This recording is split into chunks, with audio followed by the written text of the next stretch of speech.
കൂടുതൽ വാർത്തകളും വീഡിയോകളും കാണാൻ ഈ ചാനൽ സബ്സ്ക്രൈബ് ചെയ്യുക. കൂടെ ബെൽ ബട്ടൺ അമർത്തുക. Please subscribe our channel. നമസ്കാരം എല്ലാ മാന്യ പ്രേക്ഷകർക്കും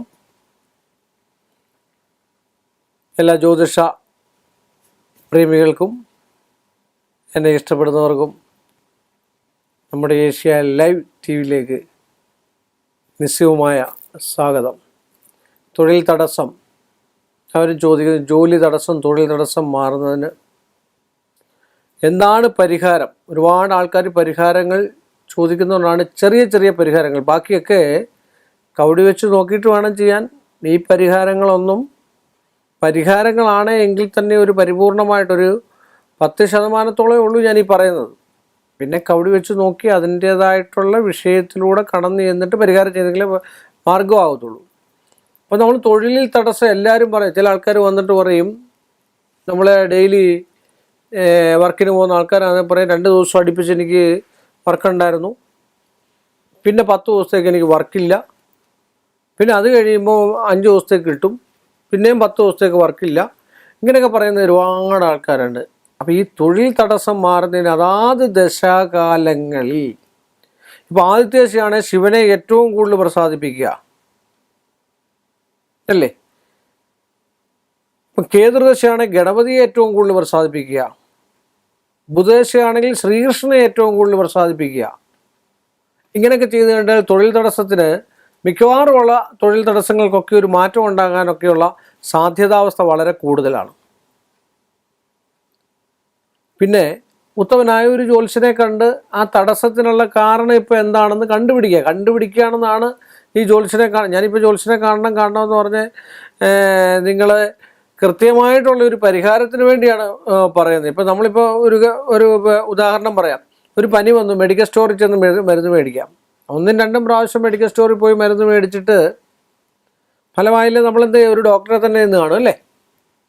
പിന്നെ ഡോക്ടർ പറയുന്നതനുസരിച്ചായിരിക്കും നമ്മൾ കേൾക്കുന്നത്. അതും ഡോക്ടർ പറഞ്ഞു കഴിഞ്ഞാൽ ഒരു സ്ട്രിപ്പ് ഗുളിക കഴിക്കണമെന്ന് പറഞ്ഞാൽ 5 കഴിക്കുമ്പോൾ മാറുമ്പോഴേ പിന്നെ ഡോക്ടറെ പോയി കാണുകയോ എടുക്കുകയൊന്നും ചെയ്യില്ല. അങ്ങനെയുണ്ട്. എന്ന് പറഞ്ഞ പോലെ നമ്മൾ തൊഴിൽ തടസ്സം പറഞ്ഞ് ജ്യോത്സ്യനെ കാണണമെന്ന് പറയുന്നത് കൃത്യമായിട്ടുള്ള ഒരു പരിഹാരം, എന്താണ് നിങ്ങൾക്ക് പറ്റിയിരിക്കുന്ന വിഷയം എന്നറിയാൻ വേണ്ടിയാണ് ഈ പറയുക. അപ്പോൾ സാമാന്യേന നമ്മൾ തൊഴിൽ തടസ്സം മാറുന്നതിനാണ് നിത്യേന നമ്മൾ ഗായത്രി മന്ത്രം ജപിക്കുന്നത് ഏറ്റവും നല്ലതാണ്. എല്ലാവർക്കും അറിയാവുന്ന ഗായത്രി മന്ത്രമാണ്. ഓം ഭുവർഭുവർ സ്വാഹ തസ്സവിതുർവരണ്യം ഭർഗോദേവസ്യ ധീമഹി ധിയോ യോന പ്രചോദയാൽ. ഇതൊരു 24 ഉരു വെച്ച്, അല്ലെങ്കിൽ ഒരു 16 ഉരുവെങ്കിലും വെച്ച് നിത്യവും ജപിക്കുവാണെങ്കിൽ തൊഴിൽ തടസ്സത്തിന് ഒരു മാറ്റമുണ്ടാകാൻ ഏറ്റവും നല്ലതാണ്. അത് തന്നെയല്ല ഏറ്റവും നല്ല മഹാലക്ഷ്മി പൂജ. നമ്മൾ കവടി വെച്ച് നോക്കി അനിഷ്ടമായിട്ട് ഏതൊക്കെ ഗ്രഹങ്ങൾ നിൽക്കുന്നു എന്ന് അനുസരിച്ചതിന് ശേഷം മഹാലക്ഷ്മിയുടെ ഒരു പത്മമിട്ട് ആ പത്മമധ്യത്തെങ്കിൽ തടസ്സ സംബന്ധമായിട്ടുള്ള വിഷയങ്ങളെ എന്താണെന്ന് വെച്ചാൽ ആവാഹിച്ചുച്ചാടിച്ച് കുരുതി കൊടുത്തു മാറ്റി. എന്തെങ്കിലും തടസ്സം കൊണ്ടോ, വാസ്തു സംബന്ധമായിട്ടുള്ള തടസ്സമോ മറ്റു കാര്യങ്ങളോ ഭൂമിയിൽ ദോഷമോ വല്ലതും ഉണ്ടെങ്കിലും അങ്ങനെ ഉണ്ടാകാം. കാര്യം അധ്വാനിക്കുന്ന പണം ആ ഭൂമിയിലേക്ക് അല്ലെ ഗൃഹത്തിലേക്ക് കൊണ്ടുവന്നു കഴിഞ്ഞാൽ നഷ്ടങ്ങളാണ് സംഭവിക്കുക. 1 ലക്ഷം കൊണ്ടുവന്നാലും 50 ലക്ഷം കൊണ്ടുവന്നാലും 1 കോടി കൊണ്ടുവന്നാലും 10 കോടി കൊണ്ടുവന്നാലും പിറ്റേ ദിവസം രാവിലെ നോക്കുമ്പോൾ ഇല്ല. അതിനാണ് നമ്മൾ മഹാലക്ഷ്മിയെ ഏറ്റവും കൂടുതൽ അറിയണം. മഹാലക്ഷ്മിയെ നമ്മൾ ഏറ്റവും കൂടുതൽ പൂജിക്കുന്നത് ഏറ്റവും നല്ലതാണ്. അതുപോലെ മഹാലക്ഷ്മി യന്ത്രങ്ങൾ ഈ എല്ലാവരും യന്ത്രം ഇട്ടിട്ടൊരു ഫലമില്ല എന്ന് വന്ന് പറയുന്ന ആൾക്കാരുണ്ട്. ഞാൻ ത്രിപുര സുന്ദരി യന്ത്രം ഇട്ടേക്കുവാണ്, ഞാൻ അശ്വാരൂഢ ഇട്ടേക്കുവാണ്, ഞാൻ സ്വയംവരം ഇട്ടേക്കുവാണ്, രാജവശ്യം ഇട്ടേക്കുവാണ്.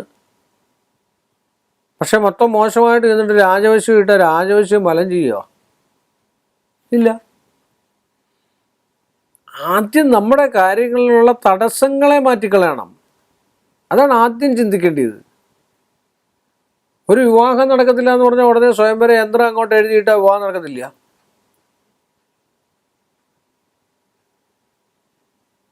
ഒരിക്കലും ഇല്ല. ആ യന്ത്രം കൊണ്ട് മാത്രം അത് ഫലമാകത്തില്ല. അവിടെ വന്നിരിക്കുന്നത് എന്താണ്?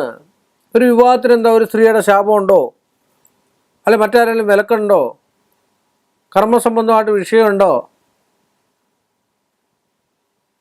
ആ സ്ത്രീയെ പുരുഷനോ മറ്റാരെങ്കിലും ആഗ്രഹിച്ചതിൽ വഴിപാടുകൾ ഏതെങ്കിലും ക്ഷേത്രത്തിൽ നേർന്നിട്ടുണ്ടോ? ഇതൊക്കെ കവടി വെച്ച് നോക്കിയെങ്കിലേ അറിയുള്ളൂ. അപ്പോൾ അതിന് തത്തുല്യ ബലമായിട്ടുള്ള പരിഹാരം, യഥാശക്തി ബലമുള്ള പരിഹാരം പറഞ്ഞു തരാനുള്ള ജ്യോത്സ്യന്മാരുണ്ട്.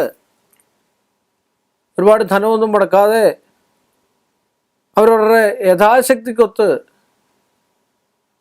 അവരുടെ സാമ്പത്തികത്തിനൊത്ത് ചെയ്യുന്ന ഒരുപാട് ആൾക്കാരുണ്ട്. അവരെ കണ്ട് അതിനുള്ള പരിഹാരങ്ങളും കാര്യങ്ങളും ഒക്കെ ചെയ്ത് കണ്ടു കഴിഞ്ഞാൽ ഈ തൊഴിൽ തടസ്സത്തിലാണെങ്കിലും അന്നപൂർണേശ്വരി ഹോമം നടത്താം.